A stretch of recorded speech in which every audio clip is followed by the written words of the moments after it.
যুবকেরা এখন আগের মতো বই নিয়ে বসে না। যুবকরা বেপথগামী হচ্ছে, কিশোর গ্যাং নামের বিভিন্ন সংগঠন করছে, আর সেখানে মদ গাঁজা ফেন্সিডিলের প্র্যাকটিস করছে। ক্রাম বোর্ডের আড্ডায়, তাসের আড্ডায় আছে, এমনকি অন্যায় পথে পা বাড়ায়। ট্রেনিং করে কেমন করে মারামারি করতে হবে, কেমন করে কাটাকাটি করতে হবে, কেমন করে অস্ত্র চালাতে হবে। ওগো আমার ভাইয়েরা, আজকে অনেকে আছে তাদের হাতে অস্ত্র তুলে দেয়, তাদের হাতে কলম দেয় না, খাতা দেয় না, তাদের হাতে বই দেয় না, অস্ত্র তুলে দেয়। আমি বলতে চাই, আমার তরুণ যুবক কিশোর ছাত্র ছাত্রী যারা আছে, তাদের হাতে যদি কোরআন তুলে না দেন, তাইলে আগামী দিনে সন্তানের হাতে বাবা খুন হবে, সন্তানের হাতে মা খুন হবে, গ্রামে শান্তিতে বসবাস করতে পারবে না, ভার্সিটি কলেজ ইউনিভার্সিটিতে লেখাপড়ার পরিবেশ থাকবে না। এই কোরআন সকল ছাত্র ছাত্রীদের হাতে তুলে দেওয়ার দরকার আছে না নাই? যেহেতু সংস্কার হচ্ছে, আজকে স্কুল কলেজে যে গোলমাল, ওই যে কুয়েটে যে মারামারি হয়েছে, রক্তক্ষয়ী সংঘর্ষ হয়েছে, রক্তাক্ত করা হলো আমার ভাইদেরকে। কারো না কারো মায়ের সন্তান, কারো না কারো ভাইয়ের কারো না কারো ভাই, কারো না কারো বোন, এমন যাদের উপরে আক্রমণ করা হলো, রক্তাক্ত করা হলো, ওই মানুষগুলো যদি নৈতিক শিক্ষায়, কোরআনের শিক্ষায়, হাদিসের শিক্ষায় নিজেদেরকে শিক্ষিত করত, তাইলে এমন আক্রমণ করার সাহস পেত না। এই জন্যে দাবি জানাবো, এই সংস্কারে যেমন স্বৈরাচার ফ্যাসিস্ট সরকারের অনেক কিছু ঢুকানো হয়েছে, ওই সাথে যেন প্রতিটা ক্লাসে আল্লাহর কোরআন এবং হাদিসকে বাধ্যতামূলক করা হয়। এই দুইটা বাধ্যতামূলক করলে সমাজটা কেমন করে পরিবর্তন হবে? যদি উদাহরণ দিই, পাবনায় যাওয়ার পরে একজন যুবক পত্র চিঠি দিয়েছে, হুজুর প্রশ্ন দিয়েছে আমার কাছে, হুজুর গো, আমার একটা ডার্লিং ছিল, আমি তার সাথে প্রেম করেছিলাম, করার পরে এই ডার্লিং নামাজ পড়ে না, রোজা রাখে না, পর্দা করে না, এই ডার্লিংটা আল্লাহর পথে চলে না। আমি তারে বুঝালাম, দেখো ভালো কাজ করতে হবে, নামাজ পড়তে হবে, রোজা করতে হবে, এর জন্য ওর হাতে কোরআন তুলে দিলাম, হাদিস তুলে দিলাম, ইসলামী বই তুলে দিলাম। ফাতেমা, খাদিজা রাদিয়াল্লাহু তাআলা আনহা, আয়েশা রাদিয়াল্লাহু তাআলা আনহা, মরিয়ম, আসিয়া আলাইহিস সালাম সহ অনেক মানুষদের জীবনী তুলে দিলাম। দেওয়ার পরে এখন ওই মেয়ে ভালো হয়ে গেছে, পর্দাশীল, নামাজি, রোজাদার, পরহেজগার, এমনকি নফল রোজা ইবাদত বন্দেগী সব করে। এখন আর আমার সাথে প্রেম করে না। হুজুর বলেন, এর জন্য ওর গুনাহ কেমন গুনাহ হবে, আর পরকালে কেমন জাহান্নামে থাকবে, একটু বলেন। চিন্তা করা যায়? হুজুর, এর জন্য ও কেমন দায়ী হবে? যেহেতু আমি তারে নামাজি ছিল না, রোজাদার ছিল না, আল্লাহওয়ালা ছিল না, পর্দানশীল ছিল না, আমি তারে বানাইছি, প্রেম করে ভালো করেছি, এখন আমার সাথে প্রেম করতে চাই না। হুজুর বলেন, এর জন্য ওর গুনাহ কেমন গুনাহ হবে? আমি বললাম, ভাই রে, খাল কেটে কুমির তো তুমি ডেকে নিয়ে আসিস। খাল কেটে কি কারণ কি? যখন কোরআনে পেয়েছে, আল্লাহ বলেছেন, ওয়াকরনা ফি বুয়ুতিকুন্না ওয়ালা তাবাররাজনা তাবাররুজাল জাহিলিয়াতিল উলা। ওগো নারীরা, পর্দার মধ্যে থাকো, জাহিলি যুগের মেয়েদের মতো সাজুগুজু করে নিজেদেরকে প্রদর্শন করে বেড়ায়ও না। এই কথা শোনার পরে, এই কথা জানার পরে বলেন, কোনো মেয়ে কি আর সাজুগুজু করে নিজের দেখায় বেড়াবে? যখন হাদিসই পেয়েছে, আল্লাহর নবী বলেছেন, ওগো নারীরা, তোমরা পর্দা করো, পর্দার মধ্যে এমন ভাবে থাকো যেন তোমাদের মাহরাম ব্যক্তি ছাড়া কেউ না দেখে। যদি কেউ দায়ুস হয়ে যায়, তাইলে আমি নবী পরকালে সুপারিশকারী হব না। এই কথা যখন কোন নারী জেনে যাবে, বলেন সে ওই 14 জনের বাইরে কারোর সাথে কি দেখা করবে নাকি? দেখা করবে না। ফাতেমার জীবনীতে আছে, আল্লাহর নবীর কন্যা ফাতেমা রাদিয়াল্লাহু তাআলা আনহা উহুদের ময়দানে আল্লাহর নবী যখন আহত হয়েছেন, দান্দান মুবারক শহীদ হয়ে গেছে, মাথার হেলমেট ভেঙে মাথায় ঢুকে গিয়েছে, চারিদিকে খবর ছড়িয়ে গেছে আল্লাহর রাসূল শহীদ হয়ে গিয়েছেন। এই খবর শোনার পরে ফাতেমা রাদিয়াল্লাহু তাআলা আনহা বাড়ি থেকে দৌড় দিয়েছেন। উহুদের ময়দান মসজিদে নববী থেকে বেশি দূরে নয়, এখন তো বিল্ডিং হয়ে যাওয়ার কারণে ঘুরে আসা লাগে, আগে শর্টকাটে আসা যেত। ওগো আমার ভাইয়েরা, ফাতেমা রাদিয়াল্লাহু তাআলা আনহা যখন পৌঁছালেন, আল্লাহর নবী বললেন, ওগো ফাতেমা, কেন এসেছো তুমি উহুদের ময়দানে? ফাতেমা রাদিয়াল্লাহু তাআলা আনহা বললেন, নবী গো, ওগো আমার পিতা, চারিদিকে খবর ছড়িয়ে গিয়েছে, আমার পিতা আখেরি জামানার পয়গম্বর আর পৃথিবীর পরে বেঁচে নাই। উহুদের যুদ্ধে যুদ্ধে শহীদ হয়েছেন। এই খবর শোনার পরে আমি আপনার কলিজার টুকরা কেমন করে বাড়িতে বসে থাকি গো।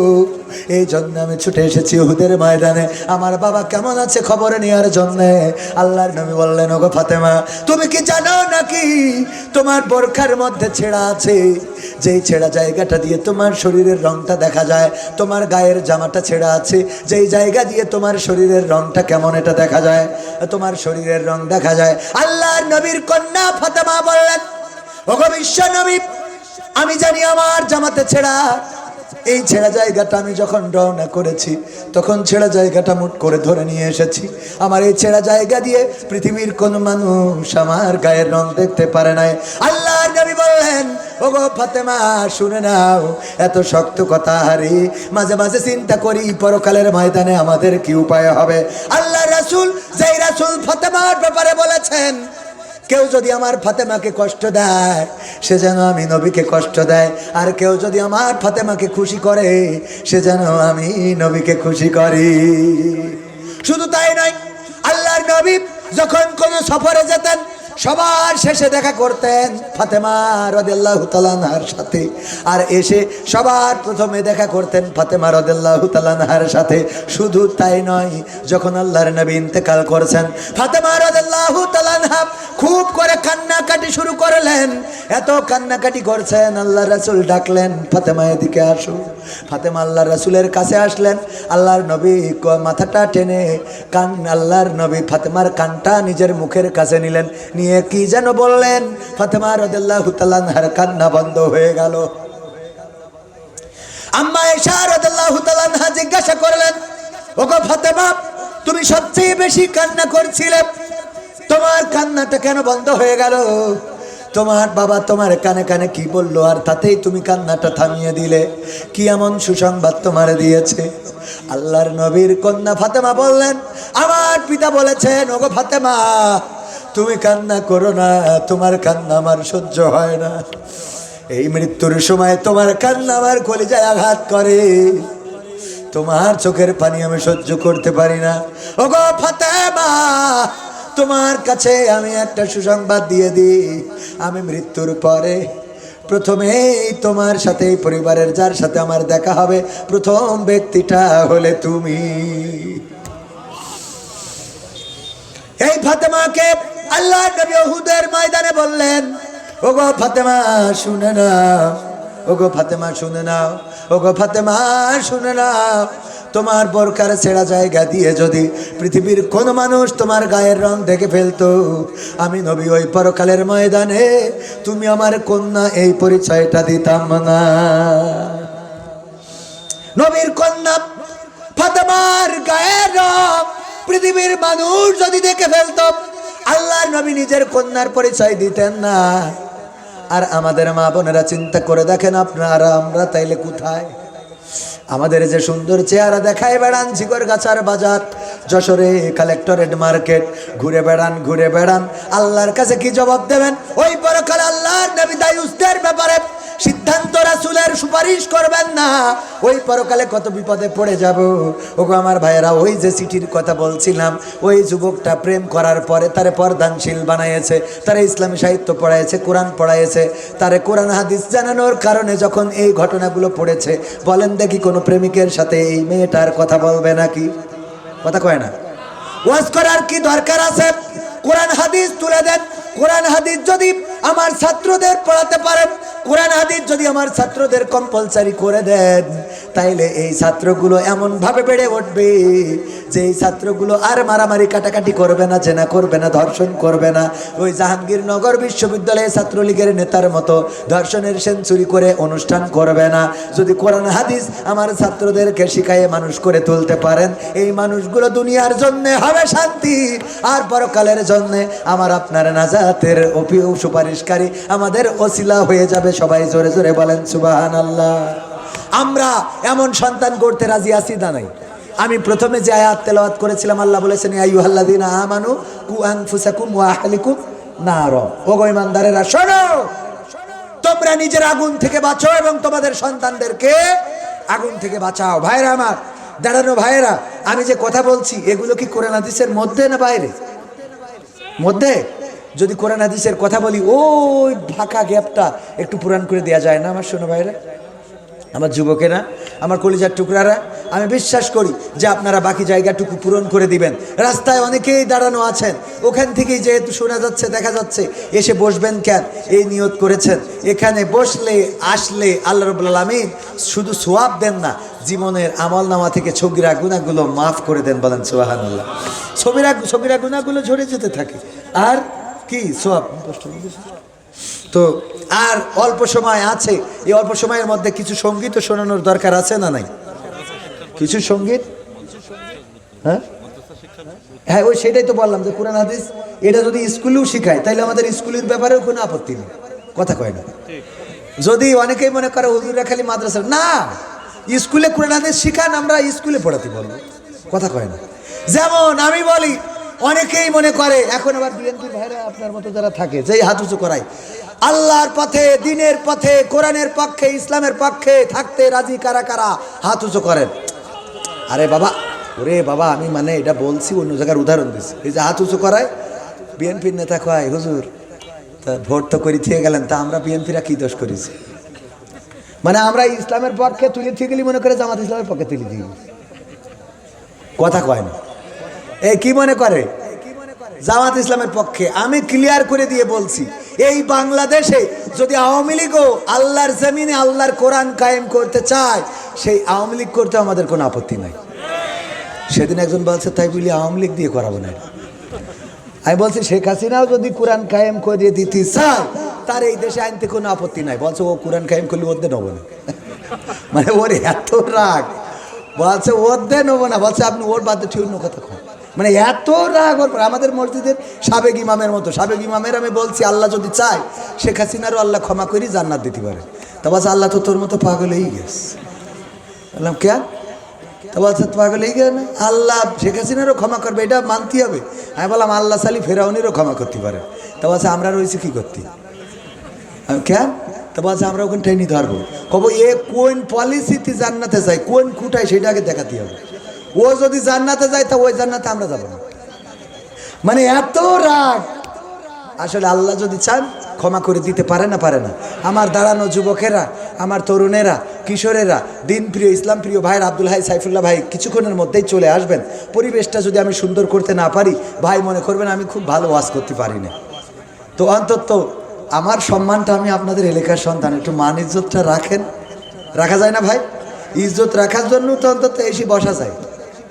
এই দাঁড়ানো ভাইরা, এই আল্লাহর ওলি মাদ্রাসার ছাত্র, ওই যে আমার টুপি পরা, এসো না তোমরা, আইসো শোনা।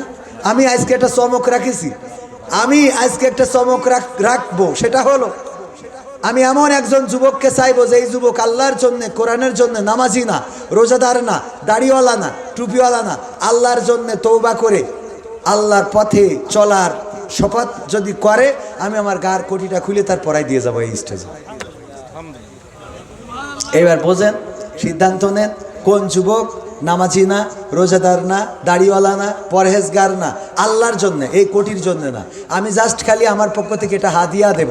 আমি সম্মান করতে চাই আমার যুবকদেরকে, দিনের পথে উদ্বুদ্ধ করতে চাই। তো সুতরাং কোনো যুবক যদি সিদ্ধান্ত নেন তাহলে সেই যুবক প্রস্তুতি নেন। এটা দেখতে চাই আমরা সেই ভাগ্যবান যুবককে যে শয়তানের পথ ছেড়ে আল্লাহর পথে চলার সিদ্ধান্ত নেবে, 5 ওয়াক্ত নামাজি না, নামাজ পড়ার সিদ্ধান্ত নেবে, কোরআন জানে না, কোরআন জানার সিদ্ধান্ত নেবে, দাড়ি রাখে না, দাড়ি রাখার সিদ্ধান্ত নেবে, টাকনুর উপরে কাপড় পরে না, কাপড় পরার সিদ্ধান্ত নেবে। এই যুবকটা আমি দেখতে চাই। ভাইরা আমার, আমি বললাম এই জায়গাটা বসার জন্যে কিছু লোক আছে চলে গেছেন, যারা চলে গেছেন ওদের হাজার বলেও আমি এখানে আনতে পারবো। কারণ আল্লাহ আবু জাহেলেরও যদি মুসলমান বানাইতো তা ওর মক্কায় বানায় আবু জাহেলের আল্লাহ যদি হেদায়েত করতো তাহলে ওর মক্কায় না, ও বাংলাদেশে জন্ম নিলেও হেদায়েত হইতো, কথা কয় না। জন্ম নিয়েছে মক্কায়, তারপরেও হেদায়েত পায় নাই। তো এই জন্যে কিছু আল্লাহর বান্দা আছে, ওদের যতই বলেন ওদের হেদায়েত দেওয়া সম্ভব না, কারণ আল্লাহ চায় না। তা আমি চালি হবে? এ ব্যাপারে আল্লাহ কোরআনেও রাসূলের বলেছে, আল্লাহর রাসূল আপনি মন খারাপ করি লাভ নেই, হেদায়েতের মালিক আপনি না। আপনি কারোর ধমক দিয়েও হেদায়েত করতে পারবেন না, কারোর দোয়া করেও হেদায়েত করতে পারবেন না। আল্লাহ যদি তার না চায়, আল্লাহ নবী চাচা আবু তালিব সেও কালেমাটা পড়ে যেতে পারে না, কথা ঠিক না বেঠিক? এখন আপনি যদি আবু জাহেল, আবু লাহাব, উতবা সাইবার দলের লোক হন, তো আমার ওয়াজে তো আমি লাইনে আনতে পারবো পারবো? ক্ষমতায় কেউ স্থায়ী হয় না, হোক না সে হাসিনা কিবারে না, সে আরটা চিরকাল থাকে না। ক্ষমতায় কেউ স্থায়ী হয় না, মুজিবুর বেশি দিন থাকেনি, জিয়াউর কেউ তো রাখেনি, এর স্বাদ চলে গেছে পৃথিবী ছেড়ে, এর স্বাদ চলে গেছে পৃথিবী ছেড়ে, কেউ আজ তার কথা কয় না। ক্ষমতায় কেউ স্থায়ী হয় না, হাসিনা ক্ষমতা ধরে রাখতে আয়না ঘর বানিয়েছিল, জনগণের রোশানলে দাদার দেশে পালিয়ে গেল। হাসিনা ক্ষমতা ধরে রাখতে আয়না ঘর বানিয়েছিল, জনগণের রোশানলে দাদার দেশে পালিয়ে গেল। ডিবি হারুনের পাশে আর, ডিবি হারুনের পাশে আর পরিমণিদের দেখা যায় না। ঠিক না বেঠে? ক্ষমতায় কেউ স্থায়ী হয় না, হোক না সে হাসিনা কিবারে না, সে আরটা চিরকাল থাকে না। ঠিক না বেঠে? থাকে। সম্মানিত ভাইয়েরা, গানটা গেয়েছি রাজনীতি নিয়ে নয়, বরং একটা বিষয় বোঝানোর জন্য গেয়েছি। সেটা হলো, শেখ হাসিনা দেশ থেকে যাওয়ার পরে আওয়ামী লীগের অফিসে আগুন দিয়েছে না দেয় নাই? নৌকা ভেঙেছে না ভাঙে নাই? মূর্তি ভাস্কর্য ভেঙেছে না ভাঙে নাই? বঙ্গবন্ধুর যত মূর্তি ছিল রেখেছে একটা? আওয়ামী লীগের কার্যালয়, এমনকি বঙ্গবন্ধুর স্মৃতি বিজড়িত শেখ রাসেল, শেখ জামাল, শেখ কামাল, শেখ হাসিনা, শেখ রেহেনা, শেখ ফজিলাতুন্নেসা, বঙ্গবন্ধু শেখ মুজিবুর রহমান, এ তার স্মৃতি বিজড়িত ধানমন্ডির বাড়িটাও ভেঙে ফেলেছে। ঠিক না বে ঠিক? একটা জায়গায় হাত দেয় নাই। বলেন তো কোন জায়গা? হ্যাঁ, কবরস্থান। তো বিএনপিও করে না। মডেল মসজিদ, মডেল মসজিদ কেউ ভাঙে নাই। বুঝলেন? কথা কয় না। মডেল মসজিদের দিকে তাকালে কিন্তু শেখ হাসিনার কথা মনে হয়। যাই বলেন তাই বলেন, আপনার খারাপ লাগলো, আমি সত্যি কথা বলছি। মনে হয় না যে এই মসজিদটা তার হাতে হয়েছে, যেভাবেই হোক হয়েছে, আলহামদুলিল্লাহ। কথা কয় না। এই মসজিদ কি ভেঙেছে? মসজিদ ধরেন ধানমন্ডি ভেঙে ফেলিয়েছে, ভাষণ দেশটা, এরপরে বলিছে যদি আবার ভাষণ দেয় তাহলে আরও ভাঙবে। কিন্তু এই মসজিদে কেউ হাত দিতে পারবে? তাহলে শেখ হাসিনা 16 বছরে কিছু করুক আর না করুক, মসজিদটা করে গেছে যেই কাজটার জন্যে। অন্তত এই মসজিদগুলো যতদিন আছে ততদিন গুনাহ যা হয় হোক, অন্তত ওই মসজিদে নামাজ পড়লে কিছু সওয়াব তো পাবে। কথা কয় না। কুরআন হাদিস যদি সত্য হয়, কেউ যদি বলে যে না পাবে না, এই সওয়াব কাজে লাগুক আর না লাগুক পরের কথা, কিন্তু পাবে এটা নিশ্চিত। কথা কয় না, সে সওয়াব পাবে। শেখ হাসিনা কেন, ও যদি ফেরাউনও হয়, ভালো কাজের জন্য আল্লাহ তার সওয়াব দেবে। হতে পারে খারাপ কাজ আরো বেশি হয়ে গেছে, সে জাহান্নামে চলে গেছে। কথা কয় না। কিন্তু ভালো কাজের কোরআন যদি সত্য হয়, হাদিস যদি সত্য হয়, ভালো কাজ যে করবে, আল্লাহ বলেছেন যে আমি কারো আমল নষ্ট করি না। হুজুরা বলেন আল্লাহর কথা সত্য বলছি না মিথ্যা বলছি? হুজুরা বলেন আল্লাহ কারো নেক আমল বিনষ্ট করে? করে না। আবার বদ আমলেরও প্রাপ্য শাস্তি আল্লাহ বুঝে দেবে, কারণ আল্লাহ কাহার। আল্লাহ কারো বুঝে দিতে অসুবিধে নেই, তিনি খালেক, তিনি মালেক, সুতরাং তিনি বুঝে দেবেন। তো এই মসজিদের কথা কেন বললাম? আজকের মাহফিলটা একটা মসজিদের উন্নয়নের জন্য। আমার জীবনে অনেক খারাপ কাজ থাকতে পারে, আমার জীবনে অনেক অন্যায় থাকতে পারে, আমার জীবনে সিনেমা, মদ, গাঁজা, ফেন্সিডিল, পরকিয়া, অন্যের বোর সাথে বেড়া ভাঙা সব থাকতে পারে। এর পাশাপাশি কিছু ভালো কাজ যদি থাকে, খারাপ কিছু হয়, এই মসজিদের জন্যে আমি আপনাদের কাছে হাত বাড়াবো। এরপরে আমি ওবায়দুল কাদের কাকা কেন দেশে নাই, কোথায় গেল, এই নিয়ে একটা গান গাবো, তারপর চলে যাবো। আমার প্রথম থেকেই কথা ছিল রাজনীতি নিয়ে আমার কোনো বক্তব্য নেই, এখনও নেই। কথা ঠিক আছে তো বাজার? আমার কথা হলো বাস্তবতার নিরিখে মানুষের জন্য যেটা করলাম সেটা আমার বলতে হবে। ঠিক আছে তো? শুনে তাহলে এখন আমি ব্যক্তিগতভাবে আল্লাহর ঘরের জন্যে আমার ক্যামেরা পার্সনের বলছি না, আমার সফরসঙ্গী রকি হোসেন, এখন আমি না দিয়ে শুরু করতে চাই না। কেন? আল্লাহ বলেছেন ইয়া আইয়ুহাল্লাযীনা আমানু লিমা তাকুলুনা মা লা তাফআলুন, ওগো ইমানদারেরা এমন কথা বললে না যা কাজে করো না। তো আমি কাজে দিয়ে শুরু করলাম। এখন আমি মনে করেন বক্তা না দিলেও তো আমি শর্টকাট রাস্তা আমাকে জানা আছে না? হ্যাঁ, আলেমরা তো হুজুররা সব শর্টকাট রাস্তা জানে। ওরা ওয়াজ করি বেড়ায় যে মাহফিলে এসে বসে শুনবা, একটা আলেমও দেখা যায় না যে ঠিক মতো শুনছে, হয় বাদাম খাই বেড়াচ্ছে না কাটি করি বেড়াচ্ছে। দুই একটা পাওয়া যায়, আলহামদুলিল্লাহ আছে দুই একটা। রাস্তার তো কী করবো, ওকে ডাকিস্তা আসছে না তোমার। আমি বললাম যে আমার যুবকেরা, ও শোনা রাস্তার ভাইরা, এই মাহফিলে কি আসা যায় না? শোনা আব্দুল হাই সাইফুল্লাহ ভাই চলে আসবেন, ওই ফাঁকা জায়গাটুকু পূরণ করে দিলি আমার মনে হচ্ছে যে এই জায়গাটা সুন্দর হয়ে যেত। আমার ভাইয়েরা, যুবকেরা, তরুণেরা একটুখানি আপনাদের আসার জন্য অনুরোধ করছি। তো ভাই